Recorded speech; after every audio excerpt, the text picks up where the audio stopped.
أعوذ بالله من الشيطان الرجيم. بسم الله الرحمن الرحيم. الحمد للہ رب العالمین والصلاة والسلام علی نبینا محمد وعلی آلہ وصحبہ اجمعین، اما بعد۔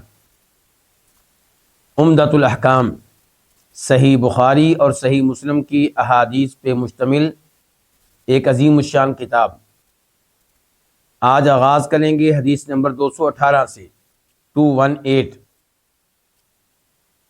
عن عبداللہ بن عمر رضی اللہ عنہما، روایت ہے جناب عبداللہ بن عمر رضی اللہ عنہما سے، ان رسول اللہ صلی اللہ علیہ وسلم داخل مکہ، کہ نبی علیہ الصلوۃ والسلام مکہ میں داخل ہوئے، من قدا، مکہ کی کس جانب سے؟ قدا کی جانب سے۔ یہ مکہ کے ایک علاقے کا نام ہے۔ من الثنیۃ العلیٰ،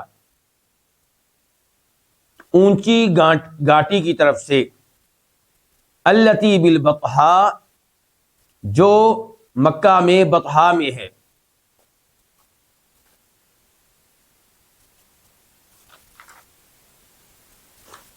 جی اللہ تعالیٰ آپ کو جزائے خیر دے۔ کسی بہن نے یا بھائی نے توجہ دلائی ہے کہ حدیث نمبر 217 ہماری رہ گئی ہے۔ بالکل آپ نے صحیح کہا ہے۔ اللہ آپ کو بہت جزا دے، اللہ آپ کے علم و عمل میں برکتیں ڈالے، ماشاء اللہ تبارک و تعالی۔ تو حدیث نمبر 217 پڑھیں گے، 217۔ عن انس بن مالک رضی اللہ عنہ، روایت ہے انس بن مالک رضی اللہ عنہ سے، ان رسول اللہ صلی اللہ علیہ وسلم داخل مکہ، کہ بے شک رسول اللہ صلی اللہ علیہ وسلم مکہ داخل ہوئے، عام الفتح، فتح مکہ کے سال۔ فتح مکہ کب ہوا ہے، کس سال؟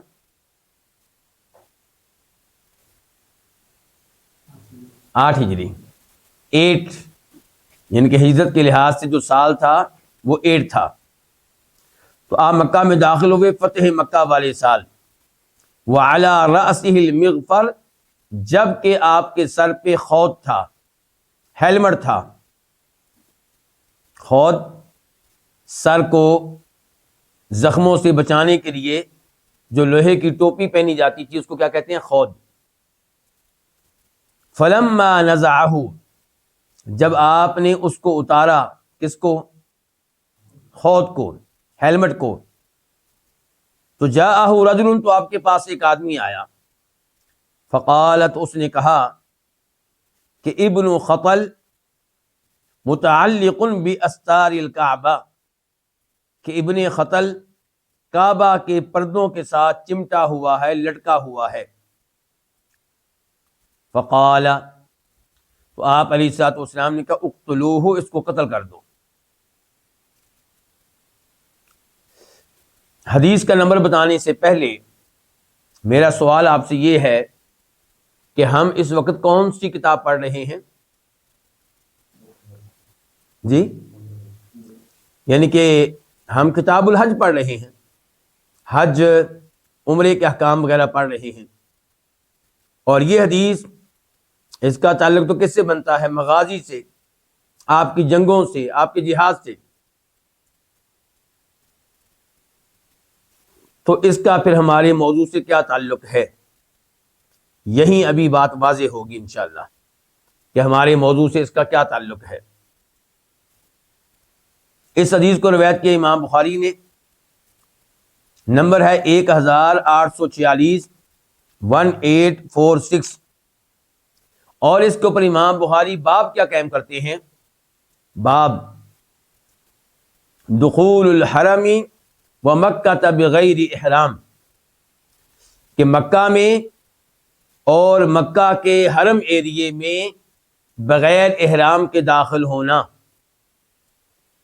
یعنی کہ کیا آپ مکہ میں احرام کے بغیر داخل ہو سکتے ہیں؟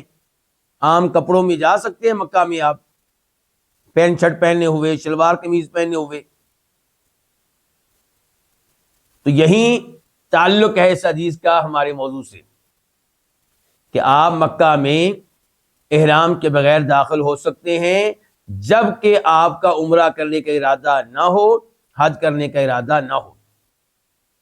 مثال کے طور پہ آپ کے والدین آئے ہوئے ہیں عمرے پہ، آپ کے والدین آئے ہوئے ہیں حج پہ، آپ رہتے ہیں مدینہ میں، آپ رہتے ہیں ریاض میں، تو آپ ان کو ملنے کے لیے مکہ جا رہے ہیں اور آپ کا عمرہ کرنے کا ارادہ نہیں ہے، تو آپ سادہ کپڑوں میں جا سکتے ہیں، ٹوپی پہن کر جا سکتے ہیں، قمیض پہن کر جا سکتے ہیں، شلوار پہننے میں کوئی حرج نہیں ہے۔ تو نبی علیہ الصلوۃ والسلام اس موقع پہ داخل ہوئے تھے، کیوں؟ یعنی کہ مکہ کو فتح کرنے کے لیے۔ آپ عمرے کی نیت سے داخل نہیں ہوئے تو اس لیے آپ نے جنگی لباس پہنا ہوا ہے، سر پہ آپ نے خوت پہنا ہوا ہے۔ خوت پہننا اس بات کی دلیل ہے کہ آپ حالت احرام میں نہیں تھے۔ امام بخاری اس حدیث کو دوبارہ لے کر آئے صحیح بخاری میں، اس بار نمبر ہے 3044، 3044، اور باب کیا ہے؟ باب قتل الاسیر، قیدی کو قتل کرنا، کافر قیدی جو گرفتار ہے اس کو قتل کرنا کیسا ہے؟ یہ کیا مسئلہ ہے جی؟ ایک آدمی کو مسلمانوں نے گرفتار کر لیا جنگ کے دوران، اب کیا اس کو قتل کر سکتے ہیں؟ کیونکہ ذہنوں میں یہ بات آتی ہے کہ اب تو وہ گرفتار ہو چکا، آپ کا قیدی بن چکا، قتل کرنے کی کیا ضرورت ہے؟ تو جواب یہ آیا امام بخاری کی طرف سے کہ قیدی کو قتل کیا جا سکتا ہے، ضروری نہیں کہ آپ قتل کریں۔ امام صاحب سے مراد کون؟ حکمران۔ حکمران کے پاس چوائس ہے، اختیار ہے، وہ دیکھے گا کہ اس قیدی کو قتل کرنا بہتر ہے یا پیسے لے کر چھوڑ دینا بہتر ہے یا معاوضہ لیے بغیر چھوڑ دینا بہتر ہے۔ اللہ رب العزت قرآن حکیم میں کیا ارشاد فرماتے ہیں؟ فَإِمَّا مَنًّا بَعْدُ وَإِمَّا فِدَاءً حَتَّى تَضَعَ الْحَرْبُ أَوْزَارَهَا، کہ جب آپ لوگوں نے کسی کافر کو پکڑ لیا ہے جنگ میں یا جنگ کے علاوہ پکڑا ہے، لیکن وہ کافر ان کافروں میں سے ہے جن سے ہماری جنگ ہو رہی ہے، ان کے ساتھ کوئی معاہدہ نہیں ہے، جنگی حالات ہیں ہمارے ان کے ساتھ، تو اس کو گرفتار کرنے کے بعد اللہ تعالیٰ کہہ رہے ہیں امام اگر چاہے، امام سے مراد کون؟ حکمران، اگر چاہے تو احسان کرے اور اس کو چھوڑ دے، کوئی معاوضہ نہ لے، وَإِمَّا فِدَاءً، یا معاوضہ لے کے چھوڑ دے، اور تیسرے نمبر پہ کیا ہے کہ قتل کر سکتا ہے۔ اب ابن خطل اگرچہ مسلمانوں کی قید میں نہیں تھا، لیکن قیدیوں کی طرح صورتحال تھی، وہ کعبہ میں آ گیا ہے، کعبہ کے پردوں کے ساتھ وہ چمٹا ہوا ہے، مسلمانوں کے رحم و کرم پہ ہے، تو کیا مسلمان اس کو قتل کر سکتے تھے؟ جی ہاں، نبی علیہ السلام نے اسے قتل کرنے کا حکم دیا۔ اب یہاں پہ ایک سوال اور بھی اٹھے گا، وہ کیا؟ کہ ہم یہ جانتے ہیں کہ نبی علیہ الصلوۃ والسلام نے کہا تھا جب کہ آپ مکہ میں داخل ہو رہے تھے، جو اپنے گھر میں داخل ہو جائے اور دروازہ بند کر لے ہم اسے قتل نہیں کریں گے، جو ابو سفیان کے گھر میں داخل ہو جائے ہم اسے بھی کچھ نہیں کہیں گے۔ ایسے اعلانات آپ نے کیے، اس کے باوجود ابن خطل کو کیوں قتل کیا گیا؟ کیونکہ اس کا معاملہ دوسروں سے مختلف تھا، یہ پہلے مسلمان ہوا پھر مرتد ہوا، اور نبی علیہ الصلوۃ والسلام کا فرمان ہے کہ من بدل دینہ فاقتلوہ، دین اسلام قبول کرنے کے معاملے میں کسی پہ زبردستی نہیں کی جائے گی، لیکن جو مسلمان ہو گیا اب اسے دین ترک کرنے کی اجازت نہیں ہے، اب دین اسلام ترک کرے گا تو اسے قتل کیا جائے گا۔ کیوں جی اتنی سختی کیوں؟ کیونکہ دین اسلام سچا دین ہے، دوسرے دین جھوٹے دین ہیں، تو آپ اس دین کو دوسرے دینوں کے برابر قرار نہیں دے سکتے۔ کئی ہمارے ایسے لوگ جو دنیاوی تعلیم کے لحاظ سے پڑھے لکھے ہیں، ان کو یہ بات عجیب لگتی ہے۔ یہ بات عجیب لگنا اس بات کی دلیل ہے کہ دین اسلام کے بارے میں آپ کا ذہن صاف نہیں ہے۔ آپ اس دین کو عام دین سمجھتے ہیں، آپ اس دین کو ہندوؤں کے دین کی طرح سمجھتے ہیں، سکھوں کے دین کی طرح سمجھتے ہیں۔ اگر آپ کو یقین ہوتا کہ یہ اللہ کی طرف سے اتارا ہوا دین ہے اور وہ جھوٹے ادیان ہیں، تو آپس میں برابری کس بات کی؟ دین اسلام آپ قبول نہیں کرتے، دنیا میں آپ پہ زبردستی نہیں کی جائے گی، لیکن آپ دین قبول کریں اور پھر دین کو چھوڑنے کا اعلان کریں، تاکہ جو دیگر کمزور مسلمان ہیں وہ بھی آپ سے متاثر ہو کے دین اسلام ترک کر دیں۔ ایک مہم چلائیں، آپ سازش کریں ایسی، اسلام اس کی اجازت نہیں دیتا۔ اور یہودیوں نے آپ علیہ السلام کے زمانے میں باقاعدہ یہ سازش تیار کی تھی، قرآن نے اس کا تذکرہ کیا ہے کہ یہودیوں نے اپنے یہودیوں سے کہا کہ یہ کرو کہ صبح کے ٹائم جا کے کلمہ پڑھ لو، شام کو کہو نہیں جی یہ دین ہمیں اچھا نہیں لگا، چھوڑنے کا اعلان کر دو اس کو، تو اسلام کے خلاف ایک ماحول پیدا ہوگا۔ تو کہنے کا مطلب یہ ہے کہ ابن خطل مسلمان ہوا، پھر مرتد ہوا، بلکہ نبی علیہ الصلوۃ والسلام کے خلاف اس کی لونڈیاں ایسے شعر گایا کرتی تھیں جن میں نبی علیہ السلام کی توہین تھی۔ تو اس وجہ سے اس کے ساتھ خاص معاملہ کیا گیا اور اس کو قتل کروایا گیا۔ اور اس سے یہ بھی پتا چلا دین اسلام اس میں اعتدال ہے۔ ایسا نہیں ہے کہ جی ہر ایک کو معاف کر دو، ہر ایک کو چھوڑ دو، ہر ایک کے اوپر رحم کرو، نہیں، جہاں رحم کرنا چاہیے وہاں پہ رحم ہے، اور جہاں پہ سختی ہونی چاہیے وہاں پہ سختی ہے۔ ایسا نہیں ہے کہ قاتل قتل کرے اور بعد میں کہا جائے جی قاتل کو چھوڑ دو،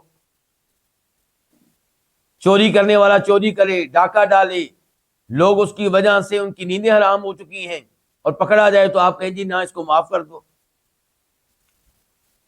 ایسا نہیں ہے۔ تو آپ جہاں رحمت للعالمین تھے وہاں پہ آپ اللہ کے دین کے معاملے میں سختی کیا کرتے تھے، تو یہاں پہ آپ نے کیا حکم دیا؟ اس کو کیا کرو؟ قتل کر دو۔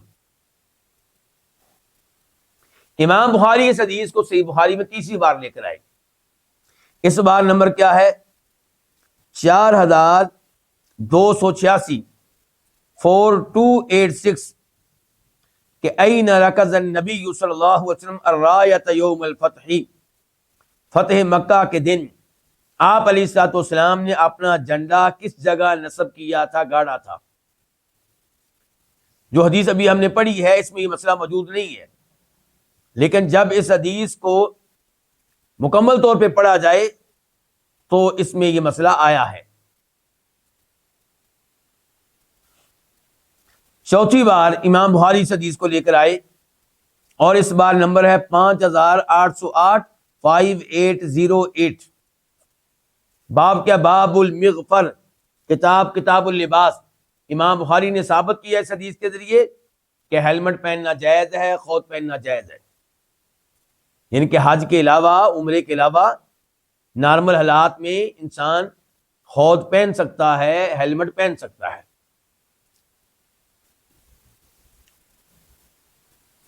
اس حدیث کو امام مسلم نے بھی روایت کیا اور نمبر ہے 1357، 1357۔ اس حدیث سے ایک تو وہی مسئلہ معلوم ہوا کہ جو کوئی مکہ میں جا رہا ہے اور عمرہ کرنے کا ارادہ نہیں ہے، حج کرنے کا ارادہ نہیں ہے، تو وہ احرام پہنے بغیر مکہ میں جا سکتا ہے، جائز ہے، اس میں کوئی حرج نہیں ہے۔ دلیل یہی حدیث کہ آپ داخل ہوئے تو آپ کے سر پہ خوت تھا، اور جو حالت احرام میں ہو اس کو سر ڈھانکنے کی اجازت نہیں ہے، بلکہ مسلم شریف میں آتا ہے کہ اس موقع پہ آپ سیاہ رنگ کا امامہ پہنے ہوئے تھے، پگڑی پہنے ہوئے تھے۔ اب یہاں پہ یہ بھی مسئلہ بن گیا ہمارے لیے۔ بخاری شریف کہہ رہی ہے، جو بھی حدیث ہم نے پڑھی ہے، کہ آپ مکہ میں داخل ہوئے تو آپ کے سر پہ کیا تھا؟ خوت تھا۔ مسلم شریف کی حدیث کیا کہہ رہی ہے؟ کہ آپ مکہ میں داخل ہوئے تو آپ کے سر پہ سیاہ پگڑی تھی۔ اب کس حدیث کو لینا ہے، کس کو ترک کرنا ہے؟ وہ بخاری شریف ہے، یہ مسلم شریف ہے؟ جی دونوں کیسے ہو سکتے ہیں؟ اللہ آپ کو جزائے خیر دے، ماشاءاللہ گلفراز صاحب، اللہ آپ کے علم و عمل میں برکتیں ڈالے، بہت درست کہا۔ علماء اکرام نے یہی کہا ہے کہ اس کا مطلب یہ ہے کہ آپ مکہ میں جب داخل ہو رہے تھے، اب داخل ہونے کا جو لمحہ ہے وہ کوئی آدھے منٹ کا نہیں ہے۔ آپ جب اس زمانے میں جب سڑکیں نہیں بنی ہوئی تھی، اونٹنی پہ آپ مکہ میں داخل ہو رہے ہیں، تو داخل ہونے کا وقت ہی 1 گھنٹے 1.5 گھنٹے 2 گھنٹے پہ مشتمل ہوگا۔ تو یہ وقت جو ہے اس میں پہلے آپ نے خود پہنا ہوا تھا، جب مکہ میں پہنچ گئے، دیکھا کہ حالات خراب نہیں ہیں، کوئی گڑبڑ نہیں ہوئی، دشمن کی طرف سے خطرہ نہیں ہے، تو آپ نے خود اتار کے پگڑی پہن لی۔ جب انسان کی عقل سلیم ہو، سلامت ہو، اور فطرت اس کی درست ہو، تو پھر ایسی احادیث کو لینے میں کوئی مسئلہ کھڑا نہیں ہوتا ہے۔ لیکن اگر انسان منکرین احادیث میں سے ہو تو پھر وہ اس معاملے کو اٹھائے گا، یہ کیا جی، ایک حدیث میں یہ آ گیا، دوسری حدیث میں یہ آ گیا۔ اس حدیث سے ایک مسئلہ یہ بھی معلوم ہوا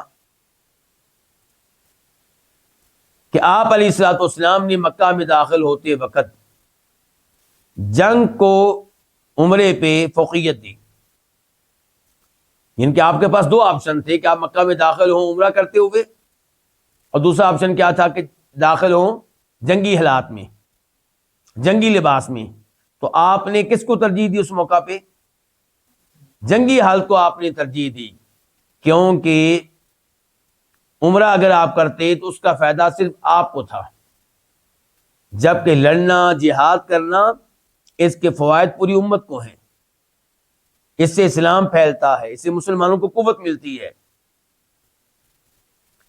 تیسرے نمبر پہ اس حدیث سے بھی پتا چلا، اور پہلے بھی ہم اس مسئلے پہ گفتگو کر چکے ہیں، اس حدیث سے بھی پتا چلا کہ مکہ فتح ہوا ہے طاقت کے ساتھ، نہ کہ صلح کے ساتھ۔ اگر صلح کے ساتھ فتح ہوا ہوتا تو آپ خود پہن کر داخل نہ ہوتے۔ آپ خود پہن کر اسی لیے داخل ہوئے ہیں کہ جب داخل ہو رہے ہیں خطرہ ہے۔ وہ تو اللہ تعالیٰ نے آپ کے دشمنوں کے دلوں میں رعب اتنا ڈال دیا تھا کہ وہ آپ کا مقابلہ نہیں کر سکے۔ چوتھے نمبر پہ اس حدیث سے مسئلہ معلوم ہوا کہ انسان کو چاہیے کہ اپنے آپ کو خطرات سے بچانے کے لیے اسباب اختیار کرے۔ یہ نہ کہ جی میرا اللہ پہ توکل ہے، میں ہیلمٹ نہیں پہنوں گا بائک چلاتے ہوئے، میرا اللہ پہ توکل ہے، میں گاڑی چلاتے ہوئے بیلٹ نہیں لگاؤں گا، نہیں باندھوں گا۔ نہیں، اسباب کو اختیار کیجئے۔ شریعت نے اسباب کو اختیار کرنے کا حکم دیا ہے۔ نبی علیہ الصلوۃ والسلام کیا مدینہ میں بیٹھ کے یہ کہتے رہے کہ اللہ خود ہی مکہ فتح کر دے گا؟ نہیں، مدینہ سے نکلے ہیں، صحابہ کرام کو لیا ہے، تیاری کی ہے، اسلحے کے ساتھ آئے ہیں، ہتھیاروں کے ساتھ آئے ہیں، ہیلمٹ پہن کے آئے ہیں، جنگی لباس پہن کر آئے ہیں، سارے اسباب اختیار کیے، اور پھر اللہ نے مدد کی ہے۔ بھروسہ ان اسباب پہ نہیں تھا، بھروسہ کس پہ تھا؟ ان اسباب کے مالک پہ، اللہ تعالیٰ پہ۔ آپ مریض ہیں، علاج کے لیے ڈاکٹر کے پاس جائیے۔ آپ مریض ہیں، دم کیجیے اپنے آپ کو۔ آپ مریض ہیں، حکیم صاحب کے پاس جائیے۔ لیکن آپ کا ایمان ہو کہ ڈاکٹر درست علاج تبھی کر سکے گا جب اللہ چاہے گا، یہ میری بیماری کو تبھی سمجھ سکے گا جب اللہ چاہے گا، بیماری سمجھنے کے بعد درست میڈیسن تبھی لکھ سکے گا جب اللہ چاہے گا، میڈیسن لکھے جانے کے بعد مجھے وہ میڈیسن تبھی ملے گی جب اللہ چاہے گا، میڈیسن خرید لی، کھانے کی توفیق تبھی ملے گی جب اللہ چاہے گا، میڈیسن کھا لی، اندر جا کے مجھے فائدہ تبھی پہنچائے گی جب اللہ چاہے گا۔ تو اسباب کو اختیار کرنا توکل کے خلاف نہیں ہے، بلکہ توکل کا حصہ ہے۔ توکل 2 چیزوں کا نام ہے۔ نمبر 1 آپ اسباب اختیار کریں، نمبر 2 بھروسہ اسباب پہ نہ کریں، اعتماد اسباب پہ نہ کریں، بلکہ کس پہ کریں؟ اللہ تعالیٰ پہ کریں۔ نمبر 5 اس حدیث سے مسئلہ بھی معلوم ہوا کہ اللہ کی حدود کو حرم میں بھی قائم کیا جا سکتا ہے، چاہے معاملہ قتل تک پہنچ جائے، کیونکہ ابن قتل کو آپ نے قتل کروایا جبکہ وہ کہاں تھا؟ کعبہ میں ہے۔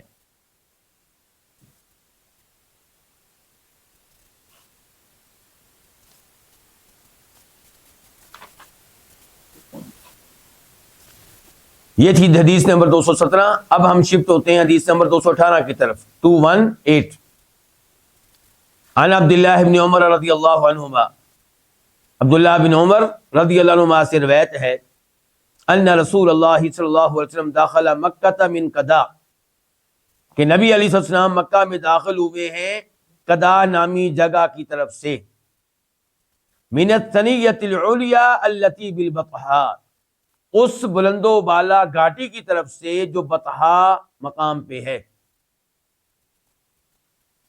وخرج، اور آپ نکلے ہیں من الثنیۃ السفلی، آپ مکہ سے جب نکلے ہیں تو نیچے والی گھاٹی کی طرف سے نکلے ہیں۔ اس حدیث کو امام بخاری نے روایت کیا، نمبر ہے 1576، 1576۔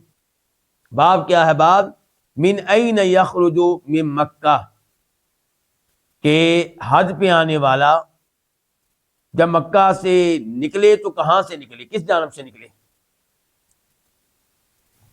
امام مسلم نے بھی اس کو روایت کیا، نمبر ہے 1257، 1257۔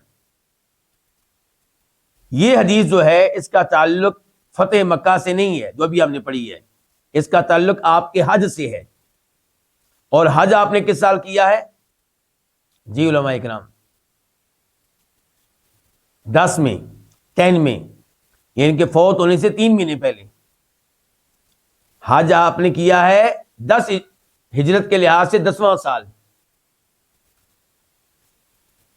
اور آپ نے مکہ میں داخل ہونے سے پہلے ذی طوا نامی جگہ پہ رات گزاری ہے۔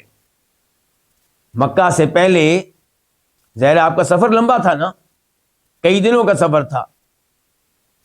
مکہ میں داخل ہونے سے پہلے جو آخری رات تھی وہ آپ نے کہاں گزاری ہے؟ ذی طوا میں۔ اور مکہ میں آپ داخل ہوئے ہیں ذی الحجہ کی 4 تاریخ کو۔ ذی الحجہ کی کون سی تاریخ؟ 4 تاریخ، 4۔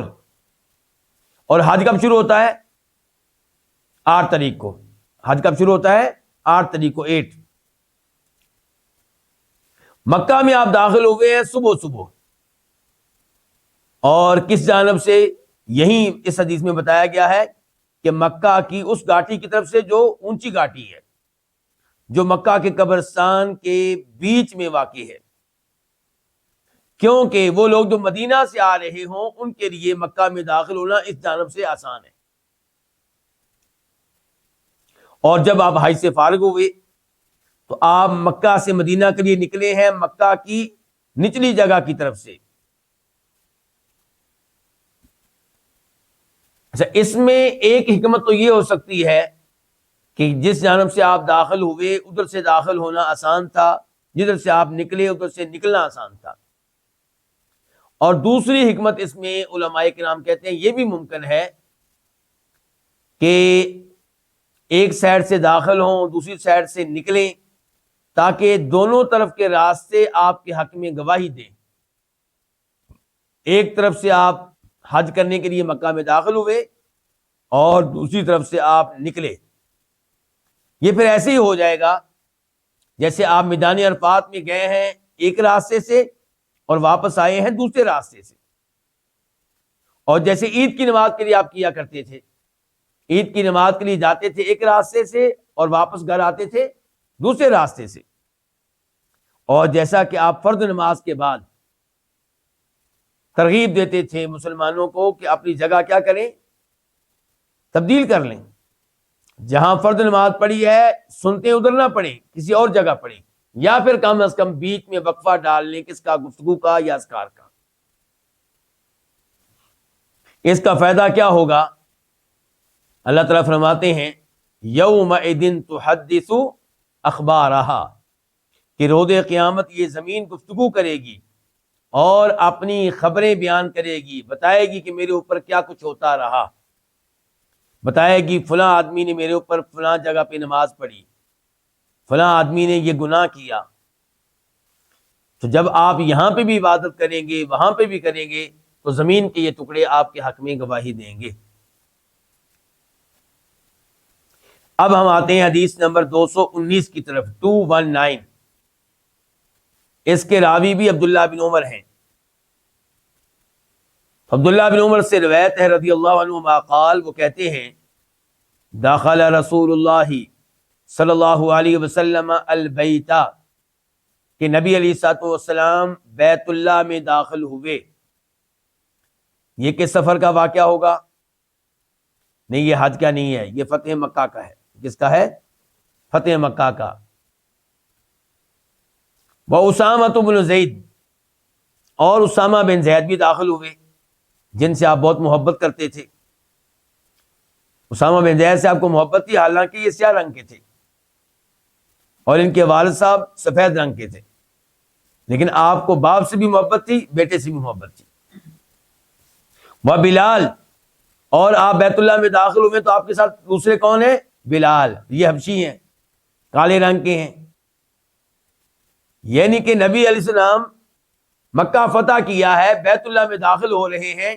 یہ فتح مکہ کا سب سے حسین و جمیل اور تاریخی منظر ہے کہ وہ مکہ جس سے آپ کو نکالا گیا، آج عزت کے ساتھ اس میں داخل ہوئے ہیں، حتیٰ کہ بیت اللہ میں یعنی کہ حاضری ہو رہی ہے، اور آپ کے ساتھ کون؟ اسامہ بن زید۔ کون؟ بلال۔ آج اگر کسی بادشاہ کو، وزیر اعظم کو موقع ملے بیت اللہ میں داخل ہونے کا، تو اس کے دائیں بائیں کون ہوتے ہیں؟ بڑے بڑے وزیر، منسٹر، عظیم شخصیات۔ اور آپ علیہ السلام کی تواضع دیکھیے، بیت اللہ میں داخل ہوئے ہیں تو آپ کے ساتھ کون ہے؟ اسامہ بن زید، بلال، وعثمان بن طلحہ، اور عثمان بن طلحہ۔ فَأَغْلَقُوا عَلَيْهِمُ الْبَابَ، تو انہوں نے دروازہ اپنے اوپر بند کر لیا، یعنی کہ جب یہ داخل ہو گئے اللہ کے نبی علیہ السلام، اسامہ بن زید، بلال، عثمان بن طلحہ، تو دروازہ اندر سے کیا کر لیا گیا؟ بند کر لیا گیا۔ فلما فتحوا الباب، جب انہوں نے دروازہ کھولا، کنت اول من ولج، میں وہ پہلا شخص تھا جو بیت اللہ میں داخل ہوا۔ میں کون جی؟ عبداللہ بن عمر کہہ رہے ہیں۔ فلقیت بلالا، تو میں بلال سے ملا۔ فسألته، تو میں نے ان سے پوچھا، سوال کیا، هل صلی فیہ رسول اللہ صلی اللہ علیہ وسلم، کیا نبی علیہ الصلوۃ والسلام نے بیت اللہ میں نماز پڑھی ہے؟ قال نعم، تو بلال کہنے لگے ہاں آپ نے پڑھی ہے۔ کہاں؟ بین العمودین الیمانیین، دو یمنی ستونوں کے درمیان۔ بیت اللہ میں کل کتنے ستون تھے اس زمانے میں؟ 6 ستون، اور ستونوں کی تھی 2 لائنیں، پہلی لائن میں 3 ستون، دوسری لائن میں 3 ستون۔ تو آپ جب بیت اللہ میں داخل ہوئے ہیں تو دروازے سے داخل ہو کے مڑے نہیں ہیں، سیدھا سامنے گئے ہیں، اور سامنے ایک ستون ہو گیا آپ کی بائیں سائڈ پہ، ایک ستون ہو گیا آپ کی دائیں سائڈ پہ، اور وہاں پہ آپ نے نماز پڑھی ہے۔ تو پہلی لائن میں پڑھی ہے کہ دوسری لائن میں؟ پہلی لائن میں، ستونوں کی پہلی لائن، یعنی کہ سامنے والی دیوار جو ہے وہ آپ کے قریب ہے،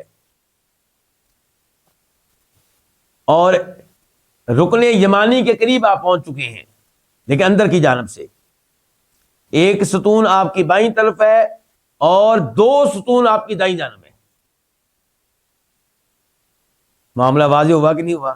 اور 3 ستون آپ کے پیچھے ہیں، یعنی کہ پچھلی لائن ساری آپ کے پیچھے ہے، اور ستونوں کی جو اگلی لائن ہے 3 ستون، وہاں پہ آپ اس طرح کھڑے ہوئے ہیں کہ ایک ستون آپ کی بائیں طرف ہے، 2 ستون آپ کی رائٹ سائڈ پہ ہے، اور سامنے بیت اللہ کی دیوار ہے۔ اور آپ کی لیفٹ سائڈ پہ کون سی ہے؟ بائیں سائڈ پہ کون سی دیوار ہے؟ وہ جو رکن یمانی اور حجر اسود والی، رکن یمانی سے لے کے حجر اسود تک جو دیوار ہے بیت اللہ کی، یہ آپ کی لیفٹ سائڈ پہ ہے۔ اور آپ کی رائٹ سائڈ پہ کون سی دیوار ہے؟ حتیم والی، اگرچہ وہ دور ہے، بہت دور ہے، لیکن وہی ہے آپ کی رائٹ سائڈ پہ۔ آپ کی پچھلی سائڈ پہ کیا ہے؟ بیت اللہ کا دروازہ۔ مجھے امید ہے کہ اب پورا منظر آپ کے ذہن میں آ جانا چاہیے۔ سب سے پہلے ہم دیکھتے ہیں کہ اس حدیث کو امام بخاری نے کہاں کہاں روایت کیا اور کیا کیا مسائل اس حدیث سے اخذ کیے ہیں، تاکہ ہمیں پتہ چلے شریعت کے ان مسائل کا بھی، اور یہ بھی پتہ چلے کہ ائمہ کرام ان احادیث سے کیسے مسائل اخذ کرتے تھے۔ یہ بخاری شریف میں حدیث آئی ہے، پہلے 505 اور باب اس کے اوپر کیا قائم کیا امام بخاری نے، مسئلہ کیا اخذ کیا ہے؟ باب الصلاۃ بین السواری فی غیر جماعت، کہ جب آپ جماعت کے بغیر نماز پڑھ رہے ہوں، تنہا نماز پڑھ رہے ہوں، تو آپ ستونوں کے بیچ کھڑے ہو کے نماز پڑھ سکتے ہیں۔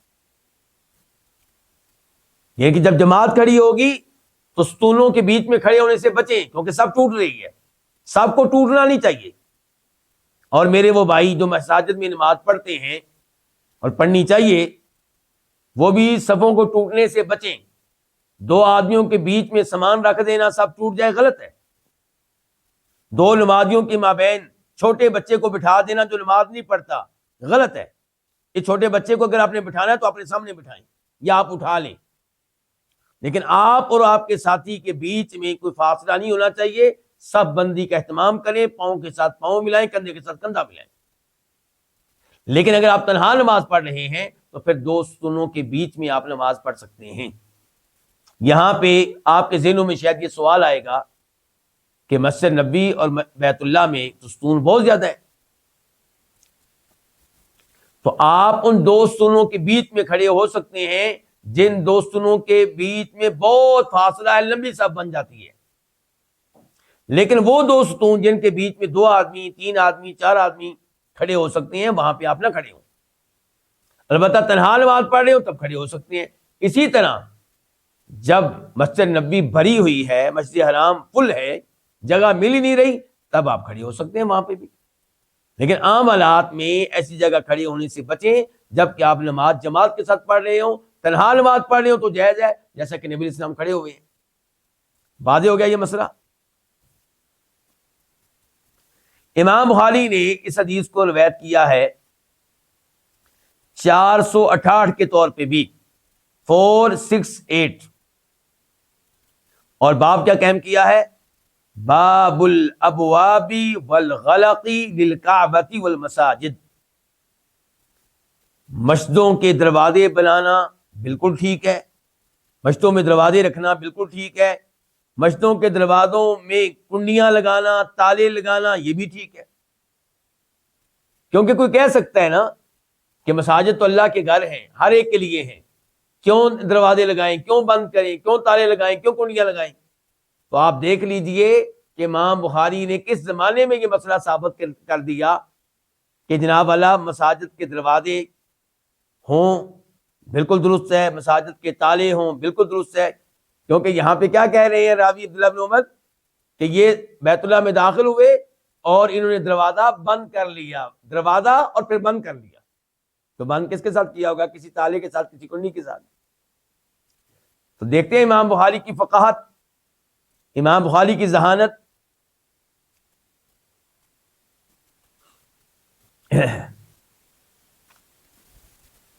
پھر امام بخاری اس حدیث کو لے کر آئے ہیں 1160 کے طور پہ، 1167،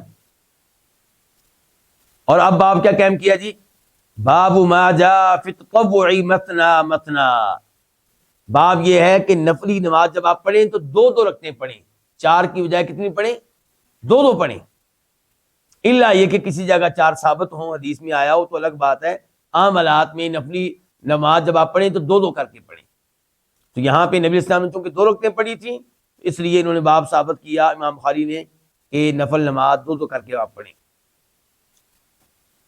پھر امام بخاری اس حدیث کو لے کر آئے ہیں 1599 کے طور پہ 1599. مسئلہ کیا اخذ کیا ہے, باب کیا قائم کیا ہے؟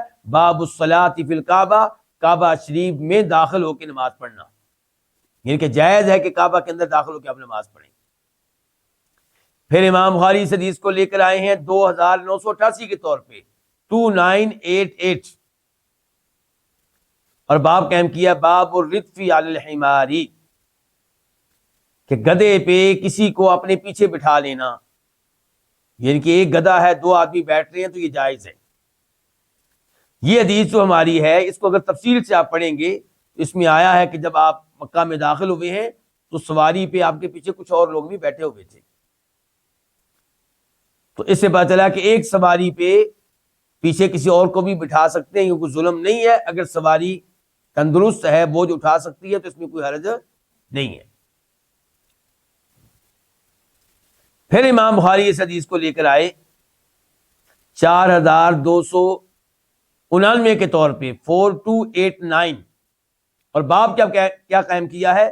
باب دخول النبی صلی اللہ علیہ وسلم من اعلی مکہ, کہ آپ مکہ میں داخل ہوئے ہیں مکہ کی بالائی جانب سے.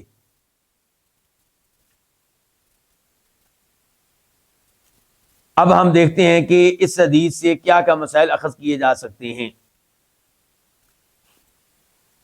نمبر 1 کہ کعبہ شریف میں داخل ہونا مستحب ہے, بہت اچھی بات ہے, اور پھر وہاں نماز پڑھنا یہ بھی مستحب ہے, اور پھر بیت کعبہ شریف کے مختلف کناروں میں کونوں میں بیٹھ کے کھڑے ہو کے دعا کرنا یہ بھی بہت اچھی بات ہے, کیونکہ آپ نے دعا بھی کی تھی.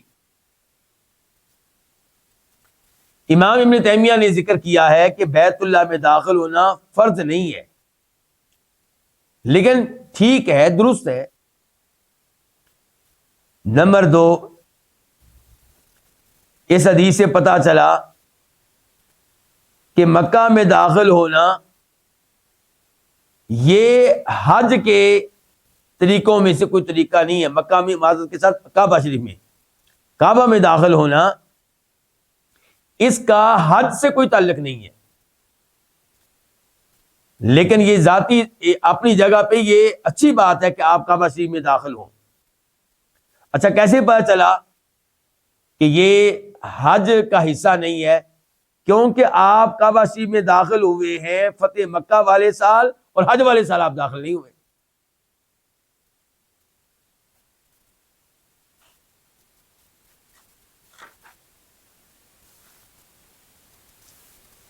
اور یہی راجح بات ہے کہ آپ کعبہ شریف میں ایک بار ہی داخل ہوئے ہیں.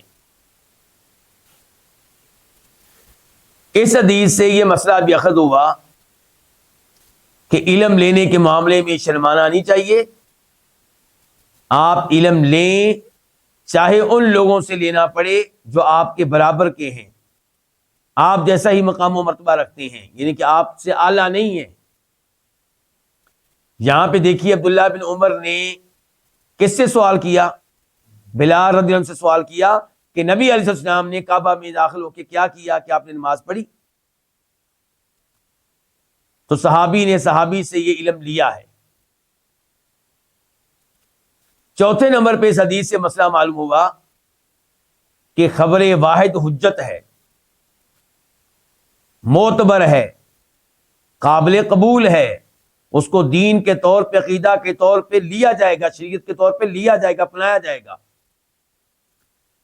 کئی لوگ کہتے ہیں کہ ہم وہ احادیث مانیں گے جو متواتر ہیں, یعنی کہ جنہیں بہت سے صحابہ کرام نے روایت کیا, ایک صحابی نے نہیں, 2 نے نہیں, 3 نے نہیں, بلکہ کئی صحابہ کرام نے, اور پھر صحابہ کرام سے آگے اس حدیث کو کئی تابعین نے روایت کیا, تابعین سے وہ حدیث کئی تبع تابعین نے لی, اور تبع تابعین سے وہ حدیث کئی اماموں نے لی.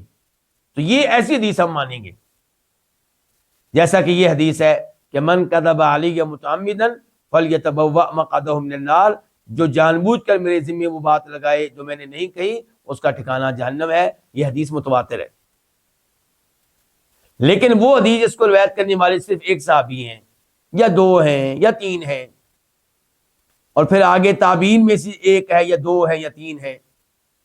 تو ایسی احادیث کو خبر واحد کہتے ہیں, اور کئی لوگ خبر واحد کو ماننے سے انکار کر دیتے ہیں. جاوید غامدی جیسے لوگ، مولانا امین حسن صلاحی جیسے لوگ، یہ کئی ایسی احادیث کو ریجیکٹ کر دیتے ہیں جو خبر واحد ہوتی ہیں، جہاں پہ وہ ان کی عقل کے خلاف ہوں. جب احادیث خلاف ہوں کس کے؟ ان کی عقل کے. امام بخاری کی عقل کے نہیں. امام بخاری کی عقل نے قبول کیا ان احادیث کو. امام مسلم کی عقل بھی ان احادیث کو مانتی ہے، تسلیم کرتی ہے. امام ابن خزیمہ کی عقل بھی ان احادیث کو تسلیم کرتی ہے. امام ابو داود، امام ترمذی، امام نسائی، ابن ماجہ، ان سب کی عقلیں ان احادیث کو قبول کرتی ہیں، لیکن جاوید غامدی صاحب کہتے ہیں نہیں، میری عقل قبول نہیں کرتی. تو صحیح بات کیا ہے کہ خبر واحد جب صحیح سند سے ثابت ہو جائے تو وہ کیا ہے؟ حجت ہے، دین ہے، شریعت ہے، عقیدہ اس سے لیا جائے گا اور فقہی احکام و مسائل بھی اس سے لیے جائیں گے. یہ اس حدیث سے مسئلہ کیسے معلوم ہوا؟ کہ جناب عبداللہ بن عمر نے صرف بلال سے پوچھا ہے کہ نبی اسلام نے کعبہ شریف میں کیا کیا، اور ان کی بات پہ یقین کر لیا، اعتماد کر لیا ہے. یہ نہیں کہا کہ ٹھیک ہے مزید میں تحقیقات کروں گا. ایسا نہیں ہے، ایک آدمی کی بات پہ یقین کیا ہے. 5ویں نمبر پہ اس حدیث سے پتا چلا کہ نبی علیہ السلام کی سیرت کا اہتمام کرنا چاہیے، آپ کی زندگی کا مطالعہ کرنا چاہیے. آپ کی سیرت کے بارے میں جو کتب لکھی گئی ہیں ان کو پڑھیں، پتا چلے کہ نبی علیہ السلام نے کیسے حج کیا، کیسے فلاں سفر پہ گئے، فلاں سفر میں کیا کچھ ہوا. یہ ساری معلومات ہونی چاہیے. اس حدیث سے مسئلہ کیسے معلوم ہوا کہ یہ جو عبداللہ بن عمر نے پوچھا ہے کہ اللہ کے نبی صلی اللہ علیہ وسلم نے کعبہ شریف میں کیا کیا ہے، یہ دینی مسئلہ بھی ہے اور آپ کی سیرت بھی ہے.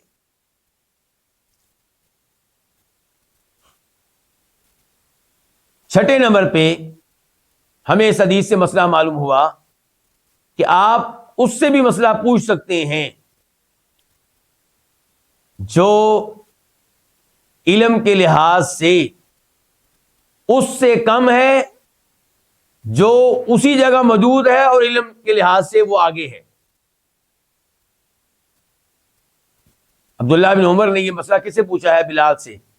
نبی علیہ السلام بھی تو موجود ہیں، ان سے پوچھ سکتے ہیں اللہ کے رسول آپ نے کعبہ شریف میں داخل ہو کے کیا کیا. تو علم کے لحاظ سے کون آگے ہے؟ اللہ کے نبی علیہ السلام. تو جناب عبداللہ بن عمر نے یہ مسئلہ مفضول سے پوچھا ہے، فاضل کو چھوڑ کر. ان سے پوچھا ہے جو شان کے لحاظ سے نبی علیہ السلام سے پیچھے ہیں. تو چھوٹے عالم دین سے بھی ایسا مسئلہ پوچھا جا سکتا ہے جبکہ قابل اعتماد ہو.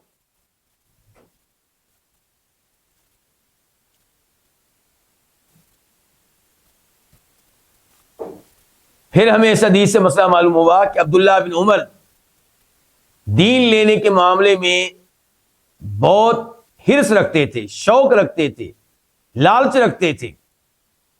اسی لیے جو ہی ان کو پتا چلا کہ نبی علیہ السلام کعبہ شریف میں داخل ہو گئے ہیں، فوراً وہ آئے جہاں پہ وہ تھے.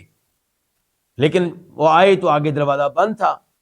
پھر نبی علیہ السلام باہر نکلے تو پھر جناب عبداللہ بن عمر فوری طور پہ جناب بلال کی طرف گئے ہیں کہ مجھے بتائیے اللہ کے نبی صلی اللہ علیہ وسلم نے اندر کیا کیا. کس قدر صحابہ کرام کو شوق ہے احادیث لینے کا اور نبی علیہ السلام کی سیرت سیکھنے کا، دلچسپی ہے کس سے؟ اللہ کے نبی علیہ السلام سے. ان کو نبی علیہ السلام سے دلچسپی کتنی تھی؟ جتنی دلچسپی آج کل ہمیں موبائل سے ہے، اس سے کہیں زیادہ دلچسپی ان کو کس سے تھی؟ نبی علیہ السلام سے اور آپ کی احادیث سے. آپ دیکھتے نہیں کہ جناب عمر فاروق نے آپ کی احادیث لینے کے لیے ایک انصاری کے ساتھ معاہدہ کر رکھا تھا. کیا معاہدہ تھا؟ کہ ایک دن میں کام پہ جایا کروں گا، محنت مزدوری کیا کروں گا، اور آپ نے اللہ کے نبی علیہ السلام کے ساتھ رہنا ہے صلی اللہ علیہ وسلم. رات کو جب میں آؤں گا محنت مزدوری کر کے، آپ نے ساری حدیثیں مجھے سنانی ہیں، جو قرآن نازل ہوا ہے مجھے سنانا ہے کہ آج کی حدیثیں یہ ہیں اور آج یہ قرآن نازل ہوا ہے. اور اگلے دن آپ محنت مزدوری پہ چلے جائیے گا، میں اللہ کے نبی علیہ السلام کے ساتھ رہا کروں گا اور جتنی حدیثیں ہوں گی رات کو آپ کو بتا دیا کروں. علم لینے کا کیا تڑپ ہے، کیا شوق ہے، کیا ذوق ہے.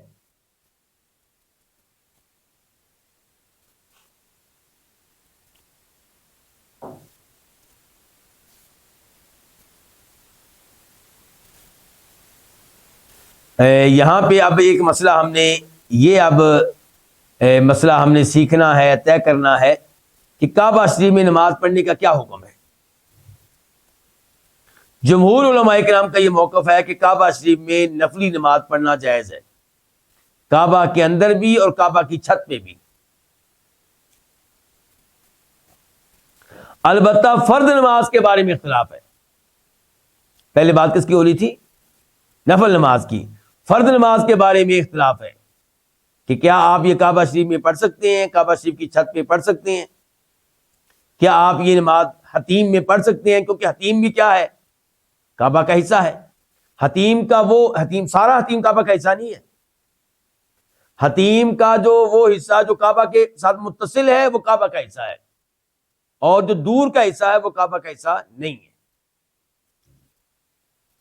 تو اس مسئلے میں پہلا قول ہے امام احمد کا، امام مالک کا مشہور روایت کے مطابق کہ فرض نماز کعبہ شریف میں جائز نہیں ہے، کعبہ کی چھت پہ جائز نہیں ہے، حتیم میں جائز نہیں ہے۔ کیا دلیل ہے جی آپ لوگوں کی؟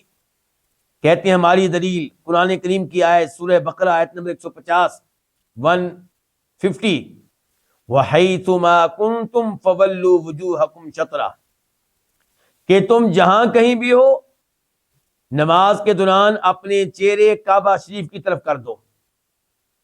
تو یہ کہتے ہیں کہ جو کعبہ شریف میں نماز پڑھے گا یا اس کی چھت پہ نماز پڑھے گا، اس کا چہرہ کعبہ شریف کی طرف نہیں ہوگا، وہ تو کعبہ شریف کے اندر ہے۔ کہتے ہیں یہ لوگ جہاں تک تعلق ہے نفلی نماز کا، تو نفلی نماز میں شریعت کئی مسائل میں نرمی کرتی ہے، تو اس لیے وہاں پہ اس مسئلے میں بھی نرمی ہے، لیکن یہ نرمی فرض نماز میں نہیں کی جا سکتی۔ دوسرے نمبر پہ انہوں نے دلیل دی ہے عبداللہ بن عمر کی حدیث۔ عبداللہ بن عمر کہتے ہیں کہ نبی صلی اللہ علیہ وسلم نے منع کیا ہے 7 مقامات پہ نماز پڑھنے سے۔ نمبر 1 المزبلہ، کوڑا کرکٹ پھینکنے کی جگہ۔ نمبر 2 المجزرہ، وہ جگہ جہاں جانور ذبح ہوتے ہیں۔ نمبر 3 المقبرہ، قبرستان میں۔ نمبر 4 قاریۃ الطریقی، جو شارع عام ہے، روڈ ہے سب کے لیے، راستہ ہے سب کے لیے، وہاں پہ۔ والحمام، اور غسل خانے میں جہاں لوگ غسل کرتے ہیں۔ ومعاطن الابل، اور جہاں پہ اونٹوں کو باندھا جاتا ہے، اونٹوں کے باڑا، وہاں پہ بھی نماز پڑھنے سے آپ نے منع کیا۔ نمبر 7 وفوق ظہر بیت اللہ، بیت اللہ کی چھت کے اوپر بھی نماز پڑھنے سے آپ نے منع کیا۔ کتنی چیزیں ہو گئیں؟ 7۔ اس حدیث کو روایت کیا امام ابن ماجہ نے، نمبر ہے 746 746۔ امام ترمذی نے، نمبر ہے 340 346، لیکن یہ روایت ضعیف ہے، اس کو عظیم محدث شیخ البانی رحمہ اللہ نے ضعیف قرار دیا ہے۔ اور صحیح بات پھر کیا ہے؟ صحیح بات یہ ہے کہ نبی علیہ السلام نے یہ فرمایا تھا، اور وہ روایت ابو سعید خدری کی، عبداللہ بن عمر کی نہیں، کہ الارض کلھا مسجد، ساری کی ساری زمین مسجد ہے، کہیں پہ بھی آپ نماز پڑھ سکتے ہیں، الا المقبرہ والحمام، سوائے قبرستان کے اور حمام کے۔ تو اس لیے نماز ممنوع ہے کہاں؟ قبرستان میں، اور نمبر 2 حمام میں، غسل خانے میں، واش روم میں۔ اس حدیث کو روایت کیا امام ابن ماجہ نے، نمبر ہے 745 745، اور شیخ البانی رحمہ اللہ نے اس کو صحیح قرار دیا ہے۔ تو نماز پڑھنی ممنوع ہو گئی اب 2 جگہوں پہ، قبرستان اور حمام۔ اور ایسے ہی اونٹوں کے باڑے میں بھی نماز پڑھنی ممنوع ہے۔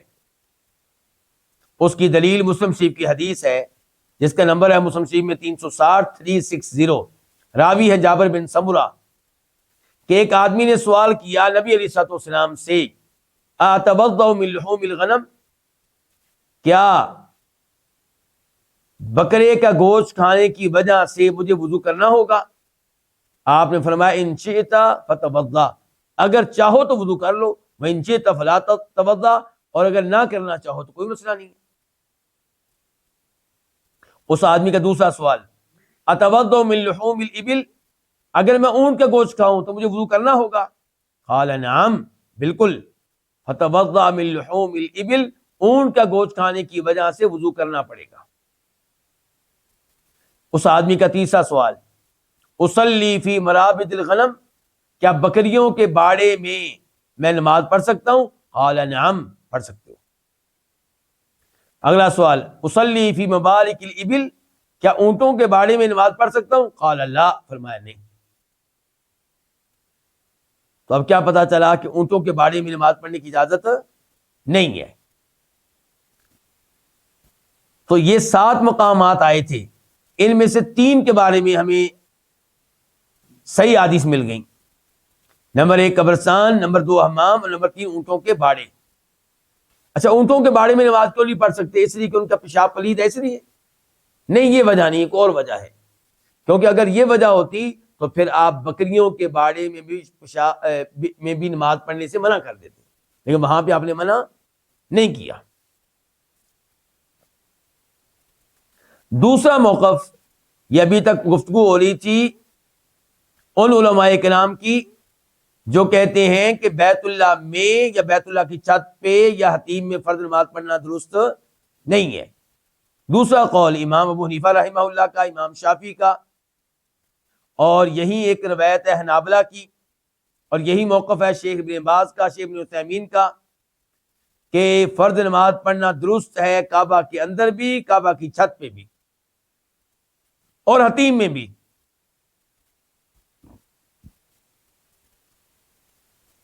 مثال کے طور پہ آپ سفر میں تھے، مدینہ سے مکہ جا رہے تھے، ظہر کی نماز آپ کی رہ گئی، عصر کی نماز میں آپ پہنچے ہیں، تو عصر کی جماعت کھڑی ہونے میں وقت ہے، تو آپ کو کعبہ شریف میں داخل ہونے کا موقع مل جاتا ہے، تو کیا اندر آپ ظہر کی نماز پڑھ سکتے ہیں؟ یہ کہتے ہیں بالکل پڑھ سکتے ہیں۔ کعبہ کی چھت پہ پڑھ سکتے ہیں؟ بالکل پڑھ سکتے ہیں آپ۔ کعبہ کی چھت پہ موقع مل سکتا ہے ویسے کسی کو؟ کیوں نہیں مل سکتا؟ جب غلاف کعبہ تبدیل کیا جاتا ہے ہر سال، تو کئی لوگ کعبہ کی چھت پہ چڑھتے ہیں غلاف کعبہ کو تبدیل کرنے کے لیے، کیونکہ اس دوران نماز کا ٹائم ہو جائے، وہ پڑھنا چاہیں، یا مثال کے طور کسی کو یاد آ جائے کہ میری تو فجر کی نماز رہتی ہے ابھی تک، تو ادھر ہی کھڑا ہو جائے تو پڑھ لے۔ ان ائمہ کرام کے نزدیک بالکل ٹھیک ہے۔ اچھا جی، ان کی کیا دلیل ہے کہ یہ ایسا کرنا درست ہے؟ پہلے نمبر پہ ان کی دلیل یہ ہے کہ نبی علیہ السلام نے کعبہ میں نماز پڑھی ہے، یہی تو حدیث پڑھ کے بھی ہم پاگل ہوئے ہیں۔ آپ کہیں گے کہ وہ نفل نماز ہے، یہ کہتے ہیں کہ ہمارا کہنا یہ ہے کہ فرض اور نفل نماز کا طریقہ ایک ہے، کوئی فرق نہیں ہے۔ جہاں پہ شریعت نے فرق کیا وہاں پہ کریں گے، جہاں شریعت فرق نہیں کرتی، آپ کون ہوتے ہیں فرق کرنے والے؟ کیا شریعت نے کہا ہے کہ نفل نماز تو آپ کعبہ میں پڑھ سکتے ہیں، فرض نہیں پڑھ سکتے؟ شریعت نے ایسی کوئی بات نہیں کی۔ دوسرے نمبر پہ اللہ تعالیٰ کہتے ہیں قرآن میں سورہ بقرہ میں آیت نمبر 125 125، ان طاہر بیتی للطائفین والعاکفین والرکع السجود، کہ اے ابراہیم، اے اسماعیل علیہما الصلاۃ والسلام، آپ دونوں میرے گھر کو پاک کریں، طواف کرنے والوں کے لیے، اعتکاف کرنے والوں کے لیے، اور رکوع و سجود کرنے والوں کے لیے۔ تو اللہ تعالیٰ تو کہہ رہے ہیں میرے گھر کو بنائیں، پاک رکھیں، کن کے لیے؟ رکوع سجود کرنے والوں کے لیے۔ تو آپ کہہ رہے ہیں کہ جی جناب وہاں پہ نماز ہوتی نہیں ہے فرض نماز، تو اس لیے آپ کا یہ موقف ٹھیک نہیں ہے۔ تیسرے نمبر پہ یہ حدیث کہ جعلت لی الارض مسجدا وطہورا، اللہ کے نبی فرماتے ہیں علیہ الصلوۃ والسلام کہ پوری کی پوری زمین میرے لیے سجدہ کرنے کی جگہ بنا دی گئی ہے اور طہارت حاصل کرنے کا ذریعہ بنا دی گئی ہے۔ کہیں پہ بھی مٹی لے کر تیمم کیا جا سکتا ہے اگر پانی نہ ملے تو، اور کہیں پہ بھی نماز پڑھی جا سکتی ہے اگر مسجد نہیں ہے تو۔ اللہ رب العزت سے دعا ہے کہ اللہ تعالی ہمیں احادیث اسی طرح پڑھنے کی توفیق دے اور ان سے مسائل اخذ کرنے کی توفیق دے۔ اللہ تعالی ہمیں صحیح معنوں میں احادیث کا فہم عنایت فرمائے۔ وصلی اللہ تعالی علی نبینا محمد وعلی آلہ وصحبہ اجمعین۔